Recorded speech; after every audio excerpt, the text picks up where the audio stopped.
अस्सलाम वालेकुम नाजरीन, हाईटेक न्यूज के खबरनामे में आपका खैर मकदम है। मैं हूं नेहा खान। नजर डालते हैं आज की अहम खबरों पर। लखनऊ के नायब वज़ीर आला केशव प्रसाद मौर्य ने कहा है कि रिवायती खेती के साथ साथ बागवानी काश्तकारी को भी ज्यादा से ज्यादा फरोग देना चाहिए। नायब वज़ीर आला को इंदिरा गांधी प्रतिष्ठान में मुनक़दा बागवानी अपग्रेडेशन सेमिनार से खिताब करने का मौका मिला। इस मौके पर नायब वज़ीर आला ने तरक्की पसंद किसानों और रिटायर्ड अफसरान को एजाज़ से नवाजा। सेमिनार से बहैसियत मेहमान खुसूसी खिताब करते हुए नायब वज़ीर आला ने कहा है कि तरक्की पसंद किसानों को चाहिए कि वो अपने आसपास के किसानों को फलों, फूलों, दवाओं की, जड़ी बूटियों और सब्जियों की काश्त करने और बागवानी करने की तरकीब दें। देखिए, उद्यान के पथ पर 50 साल पूरे होने के अवसर पर उद्यान एवं खाद्य प्रसंस्करण विभाग द्वारा आज का जो ये विशाल कार्यक्रम किया गया है, वो कार्यक्रम हमारे माननीय उद्यान मंत्री जी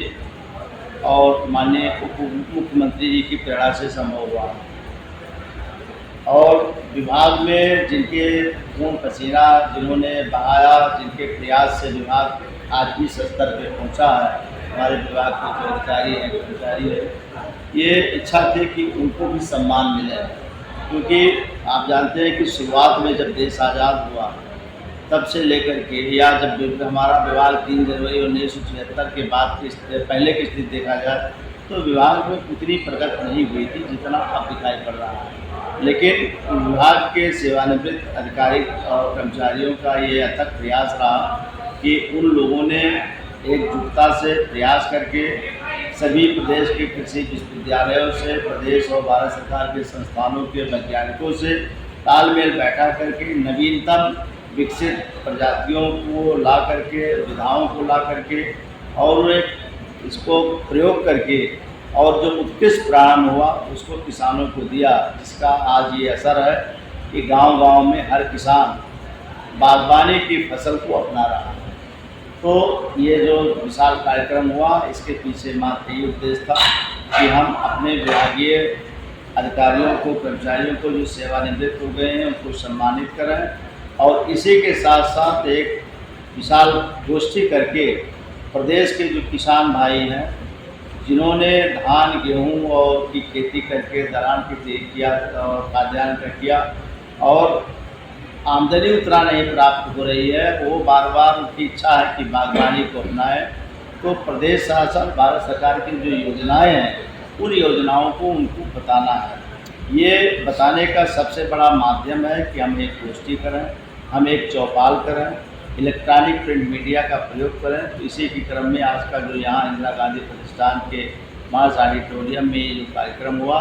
ये गोष्ठी है। इस गोष्ठी में जो है सेंट्रल फूड CFTRI और CMAP और NBRI, CIC रहमान खेड़ा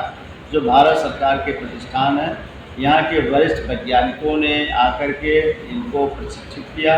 अपनी अपनी बात को तकनीकी जानकारी दी और इसी के साथ साथ जो विभिन्न विधाओं से नवीनतम सब्जियों के, फलों के, मशरूम के, मौन पालन के जो तकनीकी है उसको अपना करके उत्कृष्ट परिणाम जो प्राप्त कर रहे हैं। उन्होंने अपने यहाँ स्टॉल लगा करके प्रदर्शन भी किया और प्रदर्शन करके जो आगंतुक किसान और हैं उनको भी जानकारी दी गई कि बागवानी के क्षेत्र में वो कैसे आगे आए।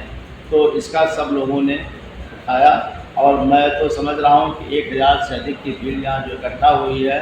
अगर एक किसान भाई अपने अड़ोस पड़ोस के 4, 5, 10 लोगों को बताएंगे तो निश्चित रूप से इसका बहुत बड़ा असर होगा और इसका जब अच्छा असर बढ़ेगा तो आने वाले दिनों में इसका जो है व्यापक प्रचार प्रसार होगा और जो बागवानी है सब्जियों की, फलों की और मशरूम की, इसका जो है लोग अपनाएंगे, आमदनी प्राप्त करेंगे। मैं यहाँ ये कहना चाहूँगा कि माननीय उद्यान मंत्री जी की प्रेरणा से जो ये कार्यक्रम आज सफल हुआ है, उसका मूल उद्देश्य एक ये भी है कि सामान्य तौर पर किसान भाई परंपरागत रूप से फसलें करते चले आ रहे हैं, लेकिन अब उसमें कुछ कन्वेंशनल या कह लीजिए कि इसके साथ साथ तकनीकी दृष्टिकोण अपनाने की ज़रूरत है। अच्छे प्रकार की किस्में हों, अच्छे प्रकार के पौध हों, अच्छे प्रकार की जानकारी हो तो किसान भाइयों का और फायदा होगा। और उद्यान एवं खाद्य प्रसंस्करण विभाग आपको बताते चलते हैं कि इस समय हमारे पास 23 मिनी सेंटर ऑफ एक्सलेंस है, 6 सेंटर ऑफ एक्सलेंस है, और इसके माध्यम से हम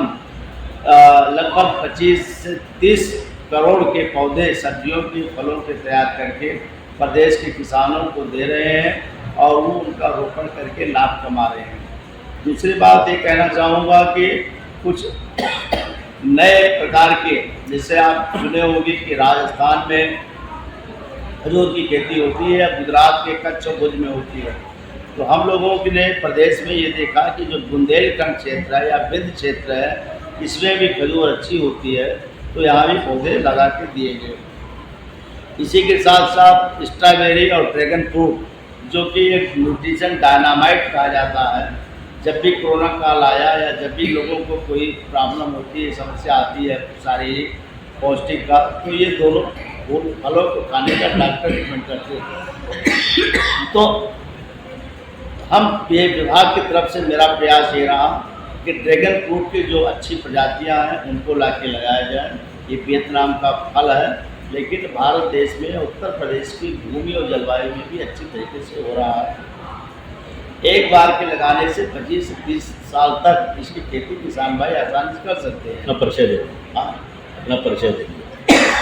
और दूसरी बात स्ट्रॉबेरी है। स्ट्रॉबेरी को पॉली हाउस में लगा करके 20 से 25 लाख तक की आमदनी किसान भाई कर रहे हैं। उद्यान एवं खाद्य प्रसंस्करण विभाग में ये पॉली हाउस ये चला है। पॉली हाउस में भी संरक्षित खेती करके किसान भाई 8 से 10 लाख रुपया पर एकड़ के हिसाब से कमा रहे हैं। और अगर हम खाद्य प्रसंस्करण की बात करते हैं तो खाद्य प्रसंस्करण उद्योग नीति चली है, इसमें जो है 35% का अनुदान सरकार द्वारा